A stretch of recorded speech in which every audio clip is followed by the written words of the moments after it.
안녕하세요. 오늘은 그 사토시 나카모토의 그 넘을 수 없는 천재성이 녹아 들어간 채굴 시스템에 대해서 경제학적으로 사실은 경제학적이지만 경제학자들이 다 놓치고 있는 부분이에요. 왜 놓치냐면 머리가 나빠서가 아니고요. 관심이 없어서겠죠.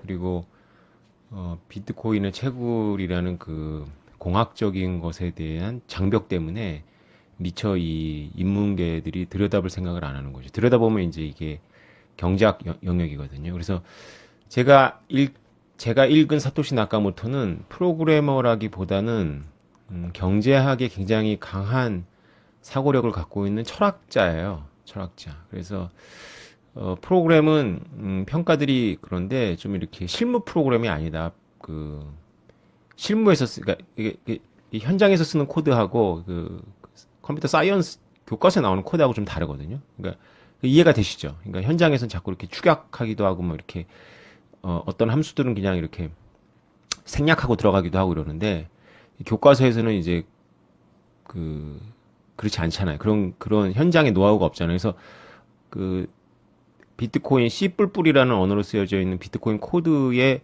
초벌은 어떤 느낌을 주냐면 이건 제가 한 말이 아닙니다. 코더들이 한 말입니다. 누군가가 코딩을 전혀 모르는 사람은 아닌데 논리적인 능력이 있는 사람이 교과서 보면서 코딩을 짠 거 아니냐. 이런 느낌을 줍니다. 그러니까 프로페셔널하지 않다. 그게 뭐냐면 서투르다가 아니라, 그러니까 이게 프로페셔널들, 쟁이들이 하는 어떤 그런, 코드도 막 이만큼 갈 수 있는 거를 이렇게 몇 줄을 줄일 수도 있고 이런 것들이 있거든요. 그 다음에 이제 꼼수를 부려서 그냥 그 함수를 쓰지 않는 경우도 있고, 뭐 그럴 수 있잖아요. 그죠? 집을 질 때 그냥 이렇게 현장에서는 이제 교과서에서는 이제 다 하라고 되어 있지만 현장에서는 이제 아이 그 생략하고 넘어가도 돼 뭐 이런 것처럼 코딩에도 그런 부분들이 있더라고요. 제가 이제 엔지니어하고 옆에서 2년 동안 이제 얘기하면서 이제 들여다보니까 그런 얘기를 많이 들었어요. 우리 엔지니어가 지금 한 말은 아니고요. 우리 엔지니어가 이제 비트코인 코드를 봤을 때는 많은 사람들이 이제 조금씩 이제 그 코딩을 손을 본 거죠. 그러니까 이제 그 사토시 나카모토의 초벌 코딩은 약간 좀 그 교과서 냄새가 난다. 그래서 그걸 종합해 보면 그냥 철학과 경제학에 굉장히 뛰어난 어떤 천재가 코딩을 하려고 C++를 책 갖다 놓고 배워가면서 이렇게 시행착오해가면서 짜지 않았을까. 그거 굉장히 어려운 작업이긴 한데 뭐 이런 아이디어도 가능한 것 같아요. 아니면 뭐 오래전에 코딩을 했었는데 이제 현장에서 안 쓰다가 했을 수도 있고요. 예. 하여튼 좀 복잡한 인물입니다. 뭐 그거 자체가 또 위장 전술일 수도 있어요. 영어를 뭐 모국어로 구사하는데 일본 그 아이디를 썼잖아요. 그죠? 사토시 나카모토라는. 뭐 하여튼 좀 미스테리하죠. 상당히 미스테리한데 그 천재성은 그 경제학적인 원리를 이용한 부분에 있습니다. 여러분들도 이해를 하시면 되게 도움이 많이 되고 이렇게 가격에서도 오늘 제가 한 강의를 여러분들이 쭉 이해를 하시면 이 상승장에서 이 시장을 관조하는데 굉장한 힘이 됩니다. 설명을 드려볼까요? 그 138페이지 지혜족보 그 138페이지에 관련한 내용을 아주 오래전에 제가 보기에 몇 주 됐는데 어떤 분이 댓글로 간절한 마음을 담아서 좀 설명을 해달라고 이렇게 올렸어요. 제가 이렇게 답글은 못 달았는데 제가 뭐 다른 얘기하고 그다음에 뭐 그 먹을들하고 이렇게 논쟁하다가 지금 까먹었어요. 그런데 이제 그 간절하게 이해하고 싶은 분들이 좀 있을 것 같고 그리고 또 이미 그 부분을 충분히 이해할 수 있더라도 오늘 논리 전개를 위해서는 또 한번 복습이 필요하니까 설명을 해드리겠습니다. 여러분들은 제 오늘 설명을 지혜족보책을 가지고 계신 분들은 138페이지를 참고하시면서 들으시면 돼요. 일단 그 채굴자들은 굉장히 원가에 민감합니다. 비용에. 그리고 그 현재 가격에도 민감해요. 이것을 알 수 있는 건 뭐냐면 채굴자들이 거의 그 지금 채굴한 코인을 지금 가격에 판다라는 거예요. 그 여러분 잘 이해가 안 되시죠? 여러분들 같으면 사가지고 그 비트코인을 얻으면 뭐 1년 후에 가격이 오르면 팔을게 뭐 이런 생각을 하시는데 채굴자들은 여러분하고 마인드 세트가 달라요. 그들은 이제 월급도 줘야 되고 전기료도 내야 되고 임대료도 내야 되고 뭐 여러 가지 들어갈 비용이 있습니다. 그래서 채굴자들이 그 비용에 그 현재 가격이 얼마나 민감한지를 알 수 있는 데이터가 있어요. 그게 뭐냐면 그 제가 띄워드릴 수 있을 것 같은데, 비트코인 채굴을 할 때, 하고, 비트코인 캐시를 채굴할 때 하고, 또 기계가 똑같거든요. 채굴 기계가 똑같아요. 왜냐면 원래 한 뿔에서 나왔으니까. 근데 이들이 그 비트코인을 채굴하는 채굴자가 비트코인 캐시의 가격이 오르면 비트코인 캐시로 바로 스위치 뽑아가지고 비트코인 캐시 채굴 풀로다가 자신의 그 해시 값을 보냅니다. 그걸 어떻게 할 수 있냐면, 해시당 채굴 이익이라고 합시다.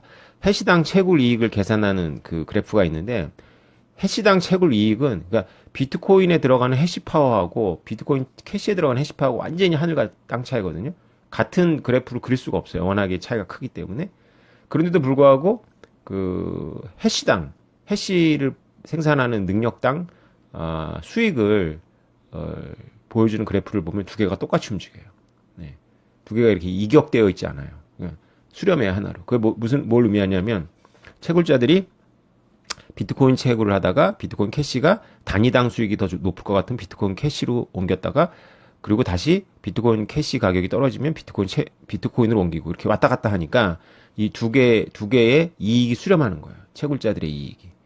워낙에 이제 같은 시스템이기도 하고 이게 의미하는 바는 뭐냐면 그 비트코인 채굴 업자들은 철학이나 이런 거를 추종할 여유가 없다는 거예요.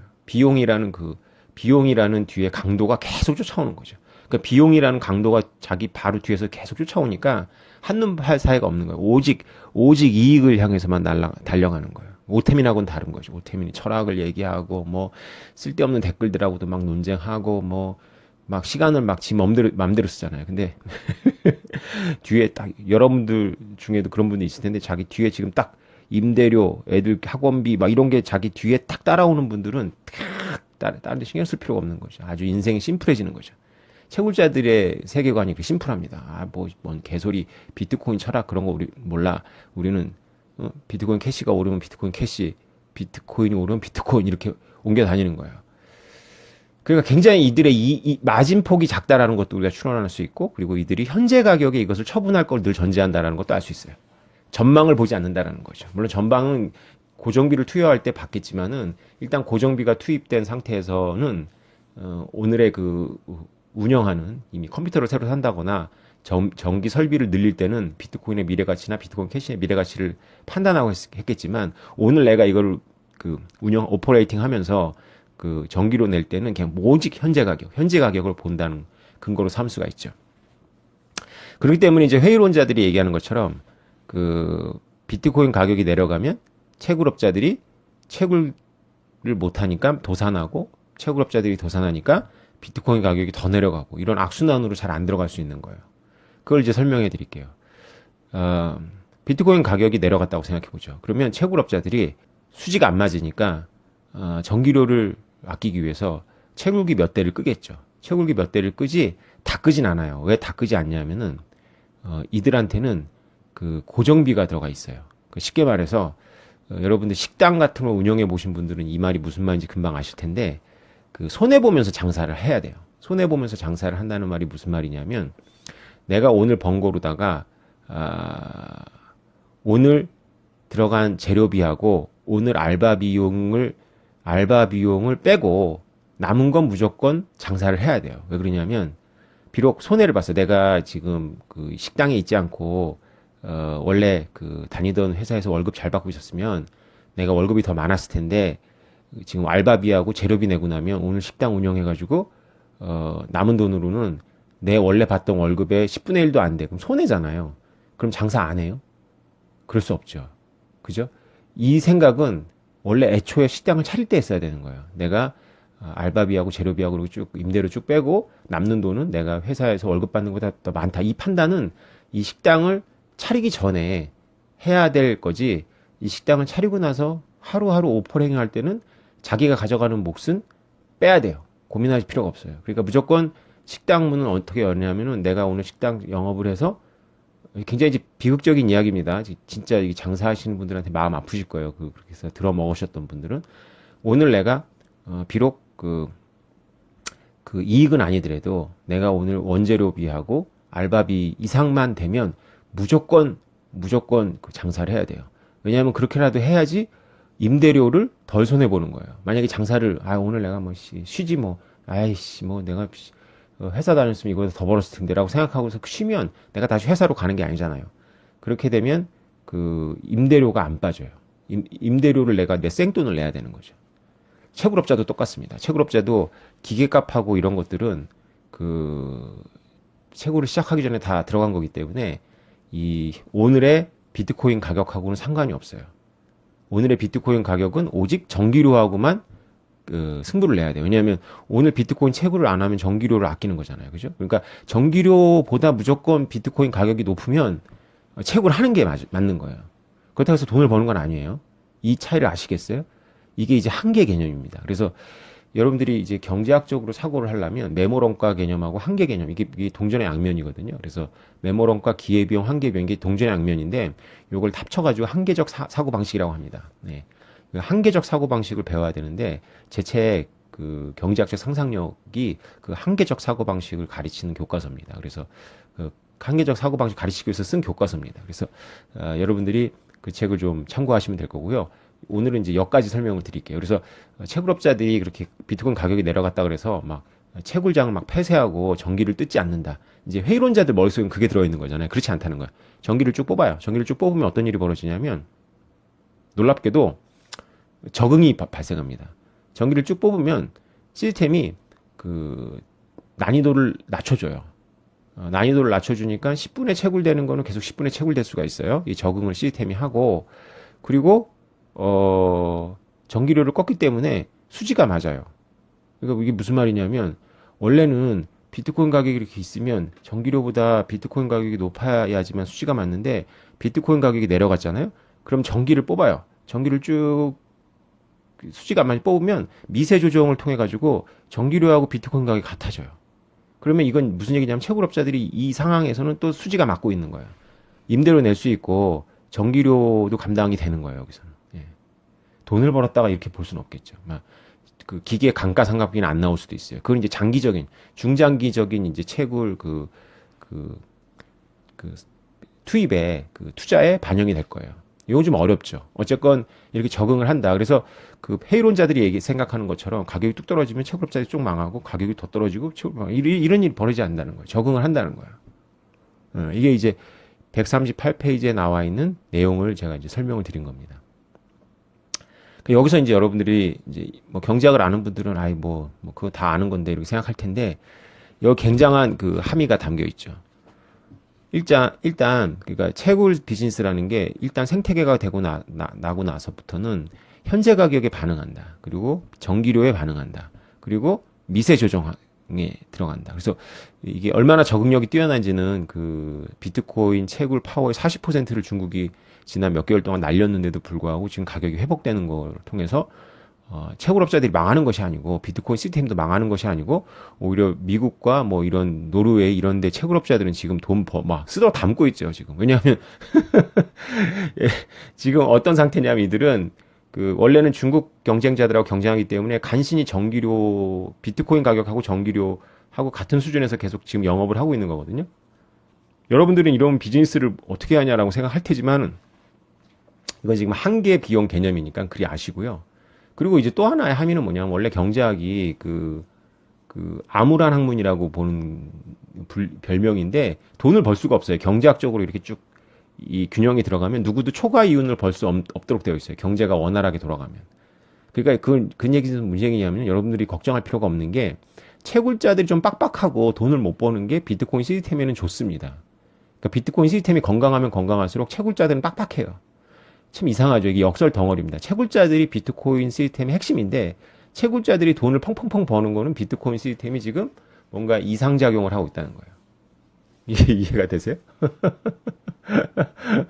그러니까 채굴업자들 뒤에는 계속 그 비용이라는 강도가 바로 5cm 뒤에 쫓아와야 돼요.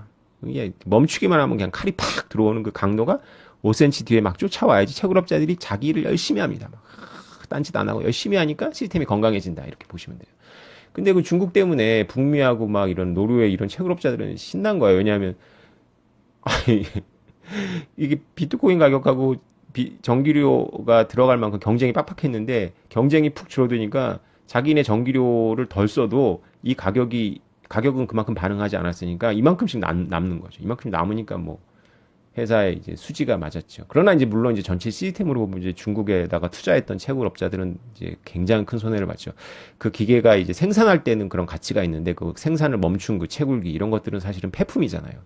그리고 그것을 재활용한다 할때라도 운반비도 들어가고 이제 세관도 통과해야 되고 세관을 통과하는 과정에서 또 관료들이 또 쉽게 해줬겠어요?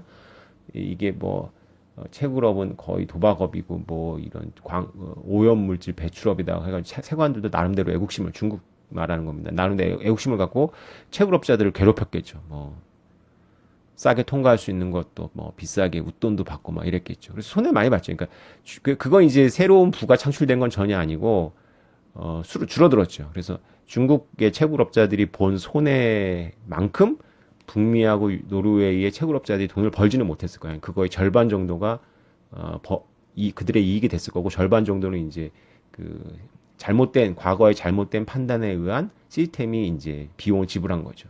그러니까 중국 정부가 이렇게 나올지를 예측하지 못한 벌금을 낸 거죠. 이 시스템 전체가.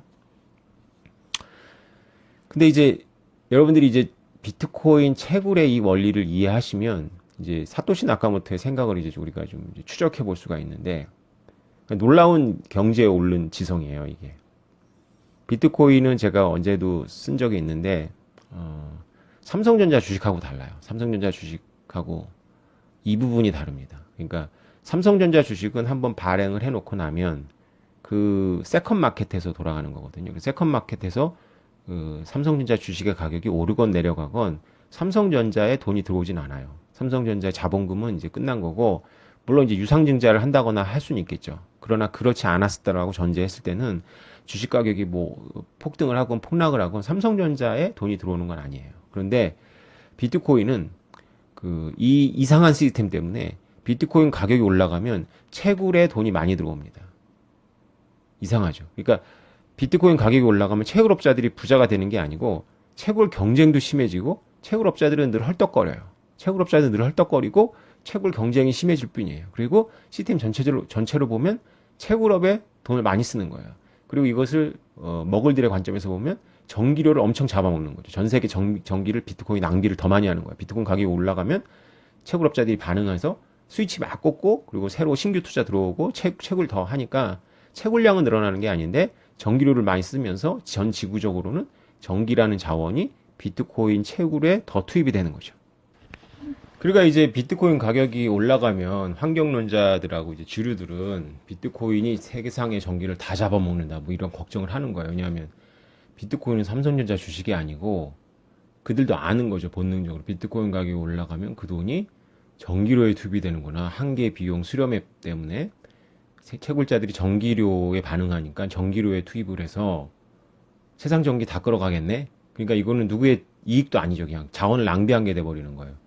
비트코인이 낭비라면 비트코인이 인류한테 어떤 기여도 안 한다고 전제해버리면 어떤 기여도 안 하는 것에 대해서 세상 전기를 잡아먹는 거죠. 근데 이제 여담이지만 저는 이제 비트코인이 아무런 기여를 하지 않는다라고 하더라도 피해는 주지 않는다고 전제하고 비트코인이 아무런 기여도 하지 않는다고 전제하고 바로 요 기능 때문에 그 전기의 금융화를 할 수 있기 때문에 없는 거라도 만들어야 된다. 그러니까 이거는 이제 전기의 금융화는 비트코인이 뭐 담보의 최종물 뭐 결제수나 이런 거 아무 의미 없더라도 애들 장난 같더라도 이것이 뭐 특별한 해가 되지 않는 한 바로 이 속성 때문에 전기의 금융화가 가능해서 전기 산업을 매우 효율화하고 우리가 그 재생에너지 완전한 재생에너지와 뭐 이런 것들을 향해서 가는 그 좁은 협곡을 갈 수 있게 해주는 지팡이가 될 것이다라는 게 저의 이제 주장인 거죠. 여담입니다. 어쨌건 비트코인은 삼성전자랑 다르다. 이게 여러분들이 기억해 주셔야 돼요. 그러니까 비트코인은 가격에 대응해서 채굴자들이 전기료를 쓰고 있다. 그리고 그것은 그냥 지구적 자원의 투입이다. 이것은 뭐 물리학에서의 엔트로피 법칙이나 인력학 법칙처럼 우리가 중력처럼 피할 수가 없는 거예요. 이게 비트코인 시스템의 본질이에요. 자, 그런데 여기서 놀라운 우리가 이제 인사이트를 얻을 수가 있어요. 제가 왜 이런 말 한 적 있잖아요. 그 8강짜리 강좌에서 8천만 원이었다가 4천만 원 떨어진 비트코인이 더 안정적이냐? 3천만 원에서 올라간 4천만 원이 더 안정적이냐 물어봤죠. 그리고 제가 대답했죠. 3천만 원에서 올라간 4천만 원짜리 비트코인은 기분은 좋은데 덜 안정적이고 8천만 원이었다가 떨어진 4천만 원짜리 비트코인이 훨씬 더 안정적이다. 이렇게 제가 말씀을 드렸잖아요. 그리고 나서 그것은 이제 제가 선문답처럼 여러분들의 피와 땀이 들어가 있기 때문이다. 뭐 이렇게 직관적으로 이해하도록 이렇게 말해놓고 지금까지 설명을 안 해왔습니다. 그죠? 이제 오늘 그 설명을 드리려고 해요. 제가 이제 칠판이 있어야 되는데 칠판이 여러분 머릿속에 있다고 생각을 해봅시다. 여러분들 머릿속에서 비트코인의 과거 차트를 떠올리세요. 비트코인의 과거 차트를 떠올리면은 쫙 우상향하는 그런 차트겠죠. 여태까지 있었던 차트를 쭉 떠올리면 거의 0원에서부터 출발하지 않을까요? 그러면 비트코인이 0원일 때는 채굴자들이 전기료를 얼마 냈을까요? 네, 맞습니다. 0원 냈습니다. 그럼 비트코인이 1달러일 때는 채굴자들이 전기료 얼마 냈을까요? 네, 1달러입니다. 지금 제가 단위는 빼먹고 있는 거예요. 그렇다 치자는 거죠. 그죠? 단위를 말씀드려요. 비트코인 한 단위 생산하는데 1달러 썼다는 얘기입니다. 그게 시장이 보내는 신호기 때문에 그렇죠. 비트코인 한 단위가 1달러였다면. 네. 비트코인이 10달러일 때는 채굴자들이 전기료 얼마 썼을까요? 한 단위 생산하는데 10달러 썼습니다. 그죠? 그렇잖아요. 왜냐하면 내가 8달러를 쓴다면 2달러를 이익이니까 더 채굴을 더 많이 하겠죠. 쫙 그러면 채굴 경쟁이 더 늘어나서 언제 멈출까요? 네, 10달러 채굴 경쟁이 늘어나서 난이도가 올라가고 그 채굴자들이 쓰는 전기료가 10달러가 될 때 이 경쟁이 멈춥니다. 그래서 10달러인 거예요. 근데 만약에 비트코인 가격이 10달러인데 지금 채굴자들이 전기료로다가 13달러 쓰고 있어. 비트코인을 생산할 때. 그럼 어떻게 해요? 채굴자들이 전기 코드를 뽑습니다. 그러면 난이도가 낮아지고 전기료를 10달러만 쓰고 있는 채굴자들이나 채굴 기계만 남죠. 효율적인 기계만 남아요. 11달러 쓰고 12달러 쓰고 13달러 쓰는 채굴 기계들은 퇴장시키죠. 그래서 10달러예요. 그래서 수렴합니다. 예, 매 순간순간 맞진 않지만 이게 수렴점이에요. 그러면 이제 또 우리 그래프 따라 올라갈까요? 비트코인 100달러 됐을 때 채굴자들 전기료 얼마 썼을까요? 100달러 씁니다. 계속 할까요? 그럼 1000달러 됐을 때 얼마 썼을까요? 1000달러 씁니다. 여러분 혹시 고등학교 수학에서 배웠던 적분 개념 기억나시나요? 적분 이렇게 비정형적인 곡선의 면적을 구하는 거잖아요. 지금 그거 강의하려는 건 아닌데 그냥 면적을 수학 선생님이 분필로 이렇게 빗금으로 쳐준 거 기억납니까? 그러면 우리 이렇게 봅시다. 여러분 머릿속에 있는 그 비트코인의 가격 곡선, 막 비정형적인 올라내리는 지랄했던 그걸 쭉 우상향은 하지만 지랄했던 그것에 그 내부 면적을 빗금을 쳐보세요. 바깥에 치지 말고 안쪽에 치라는 겁니다. 산처럼 치겠죠, 산. 하나의 큰 산할까? 지난주 8,000달러 이렇게 있으니까 쫙. 요걸 가공하면 뭘 얻을 수 있냐면 약간 가공은 해야 돼요. 요건 이제 요걸 가지고 논문 쓰시거나 이렇게 하면 저 꼭 인용해 주시고요. 제 유일한 아이디어입니다. 전 세계 비트코인 중에 이 아이디어를 만든 사람은 사토시 나카모토와 저밖에 없어요. 사토시 나카모토는 암시만 했고 저는 이것을 이제 정식화하는 거예요. 그래서 이걸 논문을 쓰실 분들은 저를 꼭 인용해 주시고요. 그리고 이제 그 논문을 쓰려면 요걸 약간 변형해야 되거든요. 그건 여러분이 찾으세요. 이건 배운 분들이니까. 오늘은 투자자, 저의 오디언스를 위한 수업입니다. 이것은 식자가 아니라. 식자께서는 뭐 힌트는 얻으신데 절대 인용 다 하셔야 되고, 그리고 그 변수는 여러분이 찾으십시오. 그런데 이 적분값이 바로 식자들은 바로 이해했을 거예요. 이 적분값이 바로 뭐라고요? 이 적분값이 채굴자들이 전기료로 쓴 돈입니다. 이것은 그러니까 조금만 더 환산하면 여태까지 12년 동안 비트코인에 들어간 전기 파워, 에너지 손실량입니다. 머글들의 관점에서는. 그죠? 전기 투입량입니다. 그래서 우리는 이제 비트코인이 쓸모없는 거라고 보지 않으니까 투입이라고 말해야 되겠죠. 그래서 비트코인은 코드지만 놀랍게도요, 이런 거대한 면적이 들어가 있는 응축물이라고 제가 말씀드렸잖아요. 그러니까 전기가 투입되어 있는 겁니다. 전기 형태로 존재하지는 않는데 놀랍게도 전기가 추상화된 숫자로 바뀌어서 들어가 있어요. 지금 비트코인 코드에. 그 비트코인을 보실 때 코드라고 보지 마시고요. 그래서 이 면적의 n분의 1이라고 보셔야 됩니다. 예, 이걸 보고 이해가 지금 안 되시면 여러분 들으셔야 되고요. 이건 꼭 이해하시는 게 좋아요. 요 다음의 논리가 진짜 이제 중요한 논리들이거든요. 우리가 이제 시총이라는 개념이 있어요. 시총이라는 개념은 뭐냐면 삼성전자 주식에 지금 가격이 있을 거 아닙니까? 삼성전자 주식의 가격 곱하기 삼성전자 주식의 총수. 그러면 이제 삼성전자 주식의 시총이 나와요, 시총. 근데 시총이라는 건 하나의 모델이고 실현 불가능한 가격입니다. 시총이라는 전제는 뭐냐면 지금 가격으로 삼성전자 주식을 처분했을 때, 모두 처분했을 때, 그거잖아요. 그 총 가치잖아요. 근데 모두 처분해버리면 어떤 일이 벌어져요? 실제로 그걸 한다고 모두 처분해버리면 어떤 일이 벌어지죠? 빵원 됩니다, 빵원. 그죠? 삼성전자 주식을 지금 모두 지금 가격에 처분할 수가 없죠. 예, 지금 가격이라는 것은 시장에서 수요와 공급이 만나서 만들어진 가격인데 대주주가 이 삼성전자 주식이 이거야. 내가 가지고 있는 총가치가 이거네. 그리고 자기가 한꺼번에 시장에 내놓으면 바로 그 행위 때문에 시장 가격이 떨어져서 바로 자기의 자산이 바로 반토막 납니다. 그죠? 그러니까 이거는 이제 기분만 좋은 거죠. 이 시총이라는 개념은 그냥 추상적인 개념입니다. 추상적인 개념. 실현 불가능한 개념. 예. 근데 어쨌건 그런데 이제 상대적인 비교에는 의미가 있죠. 예를 들어서 LG전자의 시총하고 삼성전자의 시총은 어떻게 달라? 이런 거는 의미가 있는 거예요. 어차피 참 마찬가지. 실현 불가능한 거기들의 비교니까요.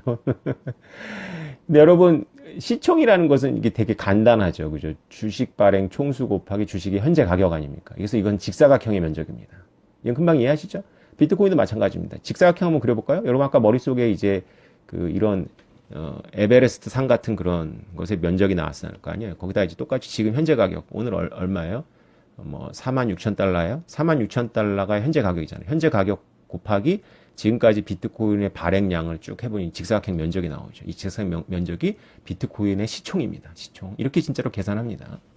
그럼 여러분 아까 계산했던 그 적분, 산맥에 있는 이 적분의 면적 값하고 이 직사각형의 면적하고 비교가 좀 되시죠. 예. 이 직사각형의 면적 분에 이 적분값 했던 그 면적의 비를 구할 수가 있어요. 저는 비도 중요하다고 보는데 그냥 빼줘요. 어떻게 빼주냐면 그게 제가 뭐 논문 쓰고 있는 건 아니까 그냥 여러분의 직관적으로 이거는 이제 학자들한테 맡기고 이걸 이제 제가 이제 연대 재무관리 교수들하고 논문 썼으면 이제 그게 18년도에 논문으로 나왔을 텐데 여러분 논문을 못 보신 거예요. 그 재무관리 교수들의 그 편견 때문에 비트코인 따위 이런 편견 때문에 굉장히 심오한 거거든요, 이게. 근데 우리는 빼주자고요. 이거는 이제 우리가 논문 쓸 게 아니니까 어떻게 빼주냐면은 이 직사각형 면적에서 이 적분한 이 산맥을 빼주자고요. 이걸 빼면 무슨 값이 나오냐면은 물론 이제 단순하진 않습니다. 이게 이제 이게 거래량이 아니고요. 그 발행량이어야 돼요. 그래서 어쨌건 하나는 직사각형이고 하나는 비정형의 산맥이죠. 예, 이거를 빼주면 어떤 값이 나오냐면은 그 채굴자들의 이익이라는 기기묘묘한 그 답이 나옵니다. 채굴자들의 이익이에요. 이것도 미실현 이익이죠. 채굴자들의 미실현 이익이 나옵니다. 이 산맥이 바로 산맥의 내부 면적이 여태까지 채굴자들이 전기료로 쓴 돈이잖아요. 그죠? 한계 비용이잖아요. 그죠? 여기 고정비는 들어가 있지 않습니다. 무조건 전기료예요. 들어가 있잖아요. 그런데 이 직사각형, 우리 가상의 비트코인 현재 46,000달러 곱하기 지금까지 발행량 1,800만 딱 한 이 가격을 딱 빼주면은 이것은 채굴자, 여러분의 이익이 아니라 채굴자들이 얻은 이익이에요. 그러면 여러분들이 여태까지 얻은 이익은 뭐예요? 여러분들이 얻은 이익은 누군가를 뺏은 겁니다. 그러니까 제로섬 게임이에요. 우리 같이 채굴자가 아닌 사람들은 그냥 제로섬 게임 하고 있는 거예요. 내가 이익이면 저기 누군가가 손해보고 이런 게임이고요. 유일하게 이 시스템에서 의미 있는 것은 채굴자들이 여태까지 전기를 쓰고서 지금 이 가격에 이것을 전부 청산했을 때의 그 가격에서 지금까지 내가 채굴에 들어간 돈을 빼주면 내가 여태까지 얻은 이득이 되는 거예요. 이 이득을 가지고 이제 임대료가 아니라 여태까지 감가상각된 기계값 내야 되고 본인의 기회비용을 지불해야 돼요. 본인이 뭐 대기업에 있지 않고 월급 받지 않고 채굴업에 뛰어든 거 이런 거 계산하는 겁니다. 그래서 비트코인에 이런 미묘한 게 숨겨져 있어요. 그런데 만약에 한번 생각해 보세요, 여러분. 지난 3월 달로 돌아가 갖고 비트코인 8천만 원일 때 돌아가 보죠. 비트코인 8천만 원일 때의 직사각형은 어때요? 직사각형은 지금 이 적분값에서 봉우리에서의 봉우리. 이건 너무 직관적이죠. 봉우리에서 그대로 직사각형 그린 거잖아요. 그리고 이거는 면적이니까 봉우리. 그러면 이 봉우리 최대값이니까, 봉우리가 최대값이니까, 이 전기료 최대값이니까 이렇게 여백이 나오죠. 이 여백이 전부 채굴자들의 이익이에요. 채굴자들이 이익을 실현하고 싶어요? 안 하고 싶어요? 이제 나도 좀 이제 돈 벌 만큼 벌었어. 이제 명품백 사고 싶고, 나 이제 아내한테 이쁨도 받고 싶고, 다이아 반지에다가 요트에다가 람보르기니 이런 생각이 막 나죠. 그럼 채굴자들이 뭘 하겠어요? 그 이익을 던지죠. 가격이 어떻게 될까요? 떨어지겠네요. 근데 만약에 폭락했어요? 폭락해가지고 지난달에 3만 달러. 3만 달러의 직사각형이 있을 거예요. 3만 달러 직사각형하고 이 8천 달러까지 올라갔던 이 적분값. 이 8천 달러까지 끌어올렸기 때문에 이 적분값에 이렇게 이 3만 달러 이상의 굉장히 많은 면적이 있죠. 그래서 과거에 너무 싸게 채굴 했기 때문에 이 면적을 갖다가 묻으면 거의 비슷해지는 거죠. 채굴자들이 이익이 없어요. 아니면 작거나 누적된 이익이. 굉장히 시스템이 안정되어 있는 겁니다. 저는 이 모델을 정식화해서 사용할 수 있을 것 같아요. 이걸 이제 지수화하면. 근데 이걸 사토시 나카모토는 알고 있었어요. 그의 글이나 이런 걸 보면 암시되어 있어요. 제자들이 이제 인문학을 안 했기 때문에 제자들은 몰랐을 것이고, 사토시 나카모토는 알고 있는 걸 제가 느꼈어요. 예. 근데 제가 사토시 나카모토한테 소름 끼친 건 이것 때문이 아니에요. 저는 진짜 소름 끼쳤거든요. 언제 소름 끼쳤냐면 2015년도 가장 어두웠을 때 제가 공부 열심히 했다고 그랬잖아요. 가장 어두웠을 때 공부를 하다가 어느 순간 사토시 나카모토는 인간계의 존재가 아니구나라는 생각이 갑자기 드는 거예요. 자, 보시죠. 비트코인 가격이 막 올라가요. 비트코인이 막 올라가면 비트코인 시총이 채굴업자들이 쓴 전기료에 비해서 엄청나게 올라갑니다. 늘 꼭 봉우리가 상한가를 치게 되면, 그러니까 여태까지의 맥스를 치게 되면 시총은 추상적인 개념이지만 채굴자들은 모두 엄청난 돈을 벌었다고 생각을 하는 거예요. 이만큼 여백이잖아요. 그죠? 굉장히 시스템이 불안해집니다. 그래서 낮춰줘야 돼요. 이걸 낮춰주면 시총은 갑자기 팍 내려오고 직사각형은, 그리고 올라갔던 것 때문에 이 여백의 면적이 과거에 채굴자들이 벌었던 부분을 메꿔줘요. 금이라고 생각해보죠. 금은 이런 그래프가 안 나오겠죠. 금은 그래서 놀랍게도요, 아주 오래됐기 때문에 채굴업자들이 쓰는 비용하고 금의 가격하고 지금 현재의 가격하고 거의 비슷하게 나와요. 왜냐하면 금의 가격이 거의 변동하지 않았고, 변동하는 선에 따라서 이렇게 왔기 때문에 비트코인처럼 이렇게 면적이 크게 올라갔다 크게 내려가고 이런 게 없기 때문에 거의 수렴하면서 채굴업자들이 이익이 굉장히 박하거나 손해도 있고 하면서 이게 거의 수렴해요. 이게 왜냐하면 오래됐기 때문에. 그래서 미제스가 금에 대해서 이런 평가를 하는 거예요. 그래서 미제스도 이걸 알고 있었어요. 이렇게 그래프를 생각하진 않았지만은 언어화 시켰더라고요. 근데 제가 사토시 나카모토한테 소름 끼쳤던 건 이게 아니에요. 야, 사토시 나카모토는 도대체 어떤 존재야? 이거는 경제학이 아니라 철학도 아니고 이게 뭐이지? 이런 생각이 든 건, 비트코인 시스템은요, 비트코인 프로그램이 아니고요. 그러니까 비트코인 시스템을 비트코인 프로그램으로 본 사람들이 바로 이더 추종자애들이에요. 이더 추종자라고 제가 뭉틀어 얘기하는 건, 이더 추종자에서 이제 이오스 추종자가 나오고, 이오스 추종자에서 에이다 추종자가 나오는 거죠. 블록체인 기술주의자들. 그리고 가끔 저한테 댓글 다시는 비트코인이 진짜 비트코인이 아니라 진짜 비트코인은 비트코인 SV가 따로 있고 뭐 이렇게 얘기하시는 분 있잖아요. 그죠? 그런 분들이 생각하는 게 바로 이 작은 시스템. 그러니까 비트코인 코드 중심의 시스템. 비트코인 코드 중심의 시스템이 바로 이제 제 언어로 제가 그대로 노골적으로 말씀드릴게요. 기술주의자들, 제 언어로 말하면 하수들이 보는 비트코인의 시스템이에요. 사토시 나카모토가 의도한 게 전혀 아니에요. 사토시 나카모토는 이 시스템에다가 뭘 붙였냐면은 채굴업자들, 그리고 여러분과 저같이 투자자들을 붙였어요. 이게 하나의 시스템이에요. 인간 생태계가 있는 거예요. 이 코드 중심에. 그래서 이 인간 생태계가 있기 때문에 기술의 발전만 가지고 설명이 안 되는 거예요. 그래서 기술이 올라갔다 그래서 비트코인이 바로 업솔리트 되고 이러지 않는다는 거예요. 물론 그 기술이 더 뛰어난 기술도 아닌 뿐더러 그렇게 됐다 그래서 이 투자자들, 채굴자들이 한꺼번에 옮겨가고 이런 일은 벌어지지 않는 거예요. 여기까지가 이제 이건 알고 있었어요, 처음에. 근데 제가 소름 끼쳤던 부분은 뭐냐면 이 그래프를 제가 구상하다가 우와, 우리 계속 공격하는 여러분 주변에 먹을 가족들, 그 다음에 이제 비트코인 가격 올라갈 것 같으면 막 없는 기사도 만들어가지고 막 겁주는 기자들, 메인스트림, 주류 경제학자들, 이들은 이제 회의론자들 막 찔러대고 공격하잖아요. 이들이 사토시 나카모토는 이들까지도 고려해서 시스템을 짠 거예요. 이 믿어지지 않으시죠? 저도 잘 믿어지지 않더라고. 과연 이걸 사토시 나카모토가 생각했을까? 의도한 발까라는 생각을 했는데 사토시 나카모토가 의도한 게 맞는 것 같아요. 예. 알고 있었어요, 적어도. 그걸 의도해서 설계에 반영했다는 건 아니지만 자기가 설계해놓고 그걸 내다본 것 같아요. 이 회의론자들이 이 비트코인 시스템을 건강하게 하는 최고의 1등 공신입니다. 생각해보세요. 비트코인 가격이 계속 올라가요. 비트코인 가격이 계속 올라가면 비트코인 시총이라는 가격이 비트코인 채굴업자들이 쓴 전기료에 비해서 그 이격이, 그 간극이 점점 커질 거 아니에요. 그죠? 그럼 붕괴됩니다. 이게 잘못하다가는.